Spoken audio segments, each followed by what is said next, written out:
ljudi, sploh odraslih, bi rekla, da ta mit ne drži, da alkohol ni droga, ampak alkohol je droga in tudi najbolj nevarna droga, ampak zaradi tega, ker je legalna, je tudi družbeno najbolj sprejemljiva droga in zaradi tega se marsikdo od tega distancira. Ne?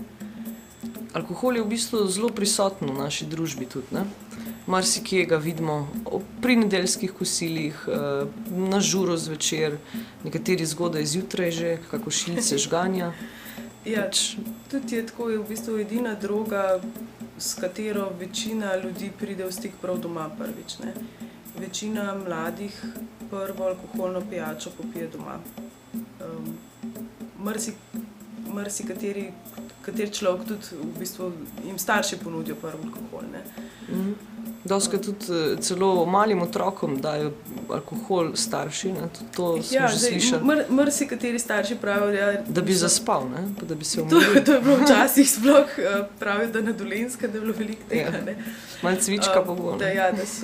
Ampak to dejansko je bilo res. Ne? Je bilo v tistih časih, ko so to delali, ko so pomakali recimo robček noter v cviček ali pa celo v žganje, ne? In dali otroku, da je lažje zaspal, je bilo tudi veliko teh možganskih okvar prav zaradi alkohola. Ne? Sploh metilni alkohol je zelo nevaren za možgane. Ampak zdaj recimo, da ni več tako, ne? Jaz mislim, da ni. Vseeno pa marsikdo reče, otroci imajo radi pivo, ne? In jim dajo poskušati čist majhnim otrokom, ko hodijo, recimo, so še čist majhni, pa jim dajo malo pivo probati, malo vino probati, ne? In jaz mislim, da je to pač ni v redu, ne? To se ne sme otrokom dajati, zaradi tega, ker je za otroke to dejansko strupeno, ne? Za njihove možgane. Torej, alkohol je droga? Alkohol je droga in je tudi droga, zaradi katere največ ljudi na svetu umre in največ posledic pušča tudi poleg za človekovo zdravje, tudi socialnih posledic. Cela družina trpi zaradi tega ponavadi, če ima odrasel človek probleme z alkoholom. Ne? V redu, gremo na naslednji mit.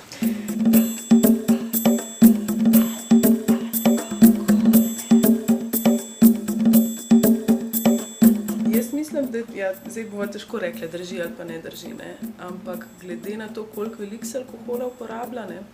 V naši raziskavi, ko smo lansko leto delali med maturanti, se pravi med mladimi, ki so šli na končen izlet, starimi 17-18 let, 1600 jih je bilo, poskusi alkohol v življenju, se pravi, njih je poskusilo v življenju že 98%, 98,9%, ne? Se pravi, skoraj vsak, ne? Ampak še vedno obstaja majhen odstotek tistih, ki pa alkohola niso probali. So tudi ljudje, ki niti ne probajo alkohola, niti ga ne pijejo pogosto, ne? Zdaj te procenti, ki sem rekla, pomeni, da so že probali alkohol, ne pomeni, da te mladi vsi pijejo daleč od tega, ne? V glavnem, glede na to, koliko je alkohol razširjen, ne, bi lahko rekla, da je bolj nevaren mogoče kot nedovoljene droge. Ne. Tudi več ljudi, tako kot sem rekla, veliko več ljudi umre zaradi posledic alkohola kot drugih nedovoljenih drog. Alkohol ima tudi zelo velik potencial za odvisnost, za povzročanje odvisnosti in povzroča tako psihično kot tudi fizično odvisnost. Ne. To pomeni, da zjutraj, recimo, ne, to, kar si na začetku omenila, ne, tisti ljudje, ki so že odvisni od alkohola, potrebujejo določeno merico alkohola, da se počutijo normalno, ne, da se nehajo tresti, da v bistvu lahko normalno funkcioniramo tako kot drugi ljudje. Ne. Kar je v bistvu dosti podobno z ostalimi drogami najbrž, ne? Zelo podobno je z ostalimi drogami in tudi imajo odtegnitvene simptome, ne, to pomeni, da če ne dobijo alkohola, se tresejo, potijo, tudi halucinacije imajo lahko, take zelo hude, ne. Tako da vsi poznamo te bele miške, recimo, ampak so tudi druge, ne. Recimo sploh to je značilno to neko gomazenje, ne, ali pa kakšne mravlje, ali pa ne vem, da ti kaj po nogah gor hod, ne. Nekateri ljudje se čisto spremenijo, ne. Ratajo zelo agresivni, recimo, nekateri so samo dobre volje na začetku, ne.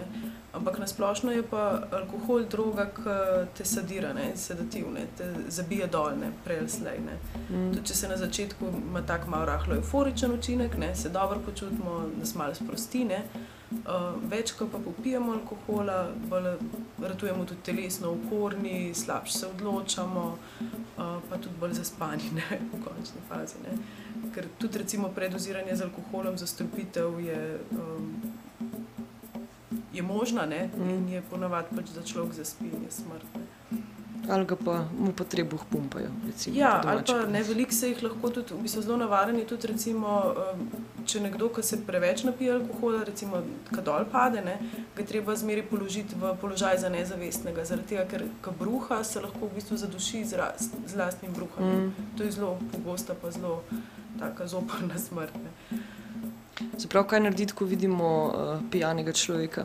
Ja, vsekakor mu je treba pomagati, ne. Zdaj, ljudje se bojijo zaradi tega, ker če je človek pijan na tleh, ne, prvo, ko je, te lahko pobruha, ne, velikokrat se zgodi, da je polulan, ne, lahko še pokakan, ne, zraven, ampak vseeno je zelo navaren, zaradi tega sploh zdaj v teh zimskih časih, ne, človek lahko zmrzne zunaj zelo hitro, ne, pa če treba poklicati rešilca, ne. Se pravi, ne iti mimo človeka, ki izgleda, kot da je pijan. Tudi to, ne, zdaj, kadar se gre piti skupaj, ne, ko mladi velikokrat grejo skupaj v skupinah ven piti, ne, je zelo dobro, da se dogovorijo, kdo bo pazil en na drugega, ne, se pravi, da nekdo ali pa ena skupina ostane treznih, ne, takih, ki ne bodo pili. Tako kot se, na primer, če se kam peljejo, se dogovorijo, kdo bo vozil, tako se je treba, tudi če se gre peš, zmeniti, kdo bo tisti, ki bo odgovoren za druge, ne. In ta lahko tudi v takem primeru, če gre se čez mejo piti, ne, potem pomaga tukaj.